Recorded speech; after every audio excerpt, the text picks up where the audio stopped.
और level of thermal tolerance of different species determine to a large extent their geographical distribution. Clear. Then ये depend करता है कि tolerate करना temperature को वेरिएशन ऑर्गेनिजम्स के द्वारा, दो टाइप के। तो depending on a ability to tolerate temperature, variations organisms are of two types. Organism जो टॉलरेट कर लेते हैं वाइड रेंज ऑफ टेम्परेचर को, ऐसी वेरिएशन को हम बोलते हैं यूरेथर्मल ऑर्गेनिज्म, जैसे कि ज़्यादातर मैमल्स, बर्ड्स है ना, ये आ जाते हैं। प्लांट फैमिली ऑफ अस्टेसी ये आ जाती है इसमें, यूरेथर्मल ऑर्गेनिजम्स में। ऑर्गेनिज्म जो रहते हैं नैरो रेंज ऑफ टेम्परेचर में, क्योंकि उनके अंदर रिक्वायरमेंट होती है लगभग लगातार कांस्टेंट टेम्परेचर को थ्रू आउट द ईयर। तो ऐसे ऑर्गेनिजम्स को हम बोलते हैं स्टीनोथर्मल ऑर्गेनिज्म, जैसे कि पॉलर बेयर है, लिजर्ड्स है, एम्फीबियंस है, प्लांट्स ये।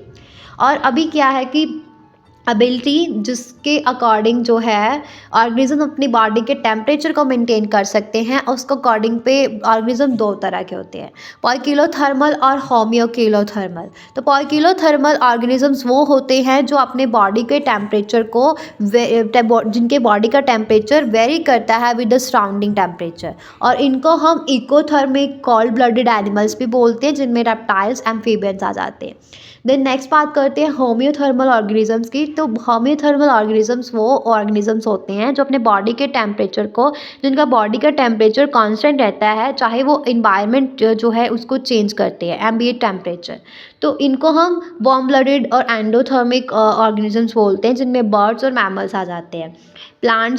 इन प्लांट्स जो टेम्परेचर है अफेक्ट करता है बहुत सारी प्रोसेसेस की, जैसे कि फोटोसिंथेसिस है, रेस्पिरेशन है, रिप्रोडक्शन है, फ्लावरिंग है, मिनरल्स हैं, वाटर एब्जॉर्प्शन है, ग्रोथ है, डेवलपमेंट है, इन सबको।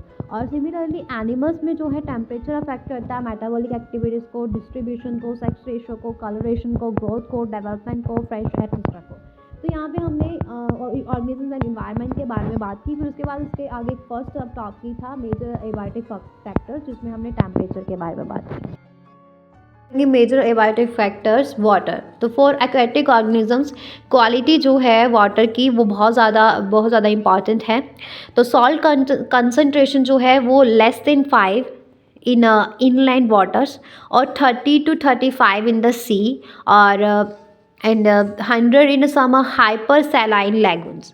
कुछ ऑर्गेनिज्म जो है वो टॉलरेट करते हैं वाइड रेंज ऑफ सैलिनिटीज़ को, और इनको हम, जैसे कि एग्जांपल आ जाती है सैल्मन, है ना, सैल्मन, और बहुत सारी रिस्ट्रिक्टेड और नैरो रेंज, जिसको मतलब कुछ जो है वो एक बहुत ज़्यादा वाइड रेंज सैलिनिटीज़ को टॉलरेट करते हैं, बहुत कम रेंज ऑफ सैलिनिटीज़ को टॉलरेट करते हैं, उनको हम स्टीनोहेलाइन बोलते हैं, जैसे कि शार्क और बहुत सारे फ्रेश वाटर एनिमल जो है वो can live for a long sea water, लंबे समय तक वो सी वाटर में नहीं रह सकते, वाइस वर्सा, क्योंकि ऑस्मोटिक प्रॉब्लम्स की वजह से लिविड ऑफ फेस, जो ऑस्मोटिक प्रॉब्लम को वो फेस करते हैं उसकी वजह से वो ज़्यादा लंबे समय तक सी वाटर में नहीं रह सकते।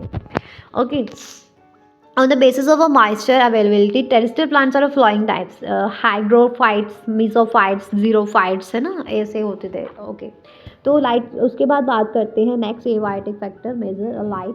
तो वेरियस लाइफ प्रोसेसेस जो है वो लाइट की इंटेंसिटी पे, ड्यूरेशन पे, क्वालिटी क्या है लाइट की, इस पे डिपेंड करती है। तो प्लांट्स जो है वो अपना खाना प्रोड्यूस करते हैं थ्रू द फोटोसिंथेसिस, जो तभी पॉसिबल हो पाती है अगर सनलाइट अवेलेबल है as a source of energy. बहुत सारी स्पीसीज है स्मॉल प्लांट्स की, जैसे कि हर्ब्स है, श्रब्स है, ड्राइड फॉरेस्ट है, जो adapted to photosynthesis optimally under very low light condition, क्योंकि ये कॉन्स्टेंटली ओवरशैडोड है बाय टॉल प्लांट्स और canopied trees.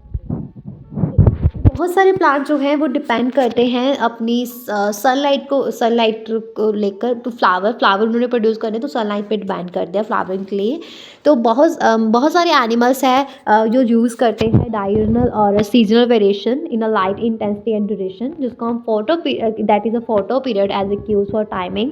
They are a foraging, migration और रिप्रोडक्टिव एक्टिविटीज। और दूसरी साइड पे हम बोल सकते हैं कि डीप इन ऑशंस इन्वायरमेंट जो है वो परपेचुअली डार्क होता है, and its inhabitant are not aware of the existence of a celestial source of energy that is sun.